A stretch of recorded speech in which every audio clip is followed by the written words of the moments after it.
course, they would love to see it open. You know, I think the park board would love to see it open, but they're just struggling with the financial side of things, and the small percentage of people that really do use the pool in our city. You know, they've broken down a lot of numbers. So it was just more of a communication thing last night, just letting them know where we're at. And it went well.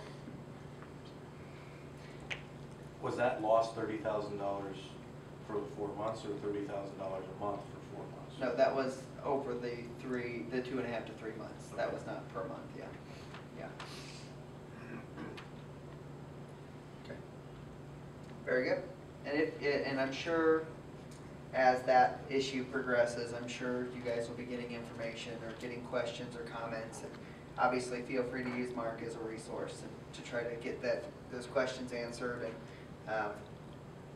trying to do everything that we can to get the word out that yes, the pool, we're planning on being open, barring any major equipment malfunction or damage that we don't know about from the winter. So, okay, thanks, Mark. Kelly. Just an update on the limb pickup. Since we were moving it back out to the curbs, I mentioned going through the whole town before the first April date start on our regular pickup, and going through the alleys and getting everything. Kind of talked about it as a department, decided just to go through the whole town and get streets and alleys. There's so much stuff out right now. It seems like with the nice weather, people are just cleaning up, and it's understandable. So we've got 8 loads so far, and west side's done. We're started on the east side, and we got to finish that up tomorrow yet. So we'll have everything cleaned up initially before April. Jet machines have been out cleaning catch basins, and I attended a workshop last Thursday, Category 8 license for CCU, just to get the credit hours up on that applicator's license. Cemetery, we've been getting ready to open the restrooms up, and just do some work down there on cleaning up the cemetery and getting ready for mowing season to start. And did some ditch work to try to help with water problem.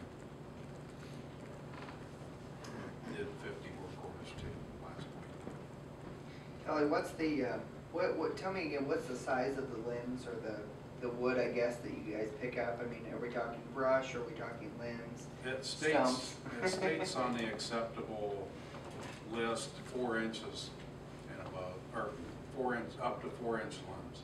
Up to 4 inches. Yeah. Okay. But you know, there's.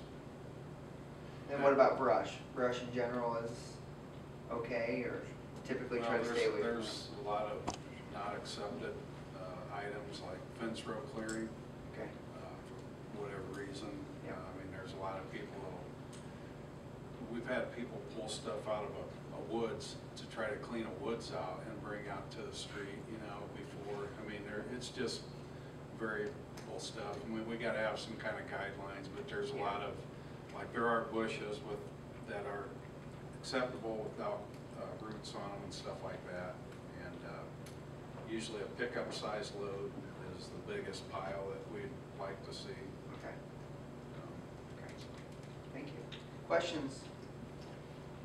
Kelly, what's your plans for mosquito control? We don't have any money budgeted for it, and we do have some briquettes, so to speak, that we can treat the catch basins with. That's all I had planned this time. That was one of the workshops I went to. There's communities that just aren't doing it anymore. Some of them are just treating with larvicide, and the adulticiding is kind of, it's more of an emergency thing. If there's West Nile, that the health department's discovered, it's kind of just an emergency thing to go around and spray. When we got into the retreat, I didn't really talk about it too much, but it was part of my retreat information that I still feel pretty strong that I struggle with us trying to control that as a health issue, you know, that the street department's trying to control that. I think I'll say it's more of a county health issue myself. I mean, there's other communities that's who's taking care of it. And, you know, when we're kind of watching our budget and things, that's something I struggle with. But, you know, I'm just being honest. But we can treat catch basins through working hours. I guess, I don't know if that helps with your question. There's just been some questions asked, you know. I think there's a lot of speculation as to what the mosquito population is going to be this summer, and there's been a lot of talk about that. So, if they remember when you did spray, it's only been about 2 years ago you sprayed. It's been longer. We haven't the last couple, but there's so many variables that fall into that. The wind condition, the humidity, I mean, you got to have the right time to go out and spray. You just can't say I'm going to spray at 8 o'clock till midnight, because if you don't have the right conditions, then you need to call it off. And it's just hard to really control that, you know, and plan to do it. And with the cost of the spray and the fuel prices and 2 guys driving around for 4 hours a night, and what it actually does, you know, I think we'd be better off buying 50,000 cans of off and keeping it at City Hall and saying, here's your can with your utility bill. Rosie, sit next to the fat trappers. Yeah.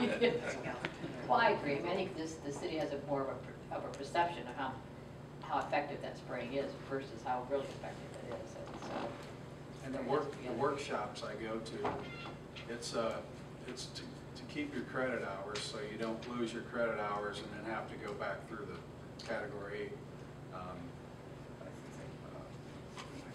8 licensing again.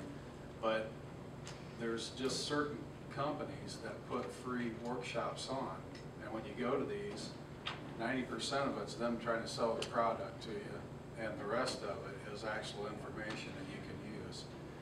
And it's usually a 6-hour workshop or something. And you know, the state chemist ought to be the ones actually putting it on and keeping the manufacturers out of it, or the salesmen. But that's just my opinion. I think at times that mosquito spraying is a bit of a placebo. You know, I mean, they really, you know, people feel more comfortable when they hear the spray, rather than understanding kind of how. Very short anecdotal story, and that's Amanda and I were cleaning out the backyard, and in a pot, you know, you have the bottom layer of the pot that holds water, and so we pulled the pot, pitched it, and saw these little tadpoles in there, and so we were going to get a jar or something to watch the tadpoles, and realized that they weren't necessarily tadpoles. They had long pointy tails, and pretty sure they're mosquitoes. So we help control that population, at least in our backyard. So. That would be tumblers. Yeah. Very good. Anything else for Kelly? Thank you. Tom. I'd just like to say thanks for that filibuster, Kelly. Sorry about that. Jackie, you got me started. I'm sorry. Yeah. I met today with Matt Lorraine, who is the guy, I guess, that's going to be doing the fireworks for the Parks Department this year. Things went really well with the meeting with him today, and I will hopefully be signing that permit then on July 3rd. I spoke with the Board of Works a little bit ago in reference to, there's a 1958 fire truck that was donated to the volunteers. Rosie, am I right, about 5 years ago? Something like that. And the volunteers are looking to get rid of it, and so I'm going to be getting a bill of sale or something, having them draw up a quote or whatever it is, as is, to get rid of that truck. Dan, you mentioned a little bit ago about the Jake brake issue. We have 2 of our fire trucks have Jake brakes on them. I just want to throw out, just because there's Jake brakes don't mean that they have to be loud. I think that might fall underneath a different category that I believe the police department may be able to enforce at this time. But I would hate to see us do away with Jake brakes, because I know that those things can be beneficial in helping stop large trucks, and if they're a safety thing, as well as anything. So just wanted to throw that out there. Well, that was brought up in the letter back to the resident that wrote the letter. You know, if you take away that, you know, we have a possibility of a lot more accidents. So, you know, that was their explanation. I was just relaying some information from a local resident that did try to reduce that. Right. I just want to throw out there that they do help stop large trucks. Just kind of a funny note for you guys to hear. We get a lot of phone calls from people trying to sell us things, and it got started by one of the other full-time guys. He started saying, well, you need to talk to Mike McGregor, and so McGregor's getting all these phone calls. If you hear Mike talking about the phone calls from all the salesmen, it's because they're calling and asking for him now, specifically. So, just, Well done. local business, that we changed the ordinance, so we have a ordinance that says if we may cite businesses for fire alarms, and we have one. I've really not wanted to really do anything, but we have one that I had to go talk to today and say, we're not only to that point, but if this continues down this path, we're probably going to have to make you do a fire watch, because the fire departments have another thing that we can fall back on, which is the state law for fire watches for problematic systems. And this particular place is getting, we're getting at least one a night. And so, yeah, I've told them it needs to stop. So if you get any, and the director of the business says we completely understand, we just need to get everybody else on board with it. So if you hear any scuttlebutt, I'll be more than glad to discuss that at a later date with you on who that is. And then, Mayor, are you related to, I believe her name was Ashley Daniel? Ashley Daniel. Well, I've got a phone call from a young lady, and there was a baby crying in the background, and the phone number that she gave me went away, and I could not fill out and she wants to do a burn permit, so okay. I'm just waiting for if you get a complaint that I'm not returning a phone call. He's not. I'm not. I don't know. I tried to fill in the numbers that were missing, and I was calling all kinds of random people, and okay. No, I'm not related to anybody named Ashley that I know of. So. Matter of fact, I even got told to take one guy off his phone list, or off the phone list. So that's it. Okay. Questions of Tom? Because I'm trying to fill in the blanks. Okay. Thank you, Tom. Marcia. Nothing. Rosie. I think I talked to everybody at the retreat about refinancing that city hall bond. I didn't know, do you guys want me to go ahead and pursue that? Pursue refinancing the city hall bond in regards to paying it off early and saving the interest, I guess, if you will. That's something that, and that will be a formal situation that will be brought to council.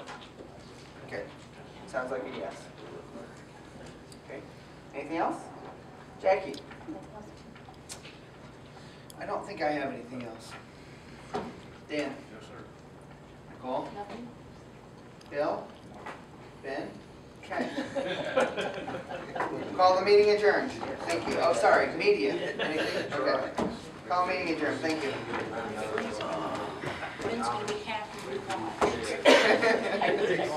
If he's not,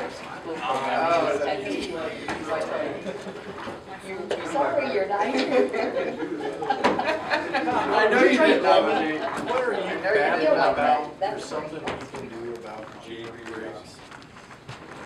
Oh, I was just saying that it may not be something we want to discontinue.